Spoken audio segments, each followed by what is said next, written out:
Huwezi kusacrifice usiku wa manane na uombe na Pastor Sara na yale maombi umalize siku 6 haujaona muujiza wako. Haiwezekani. Namba 2, huwezi kuja hizi ibada zenye nguvu ukae hapo umalize mwezi hakuna kitu kipya kimeumbika ndani yako. Ni lazima kuwe na kitu kipya ndani yako. Namba 3, huwezi kuwa mwana wa madhabahu haya maisha yako yakafanana na maisha ya majirani zako. Haiwezekani. Mimi nimekataa hiyo.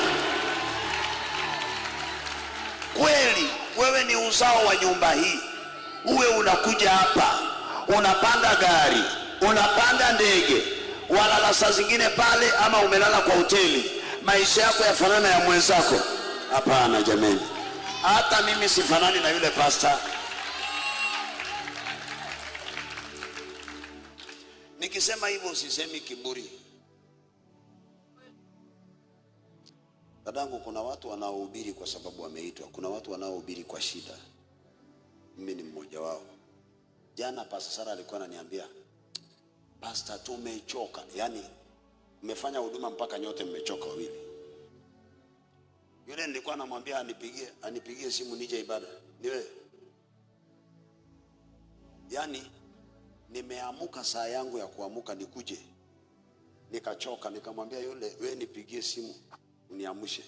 Akapiga, nikamwambia nipe another 15 minutes nipigie simu. Yaani mmechoka. Lakini ni akina nani mmewaacha pale? Huwezi sema wacha niite pastor mwingine anishikilie. Vile yule ameacha shughuli zake akaja hapo usiku, wewe pia acha uchovu wako, njoo hapo usiku muhudumie huyu mtu, alafu miujiza inakaa kama ile.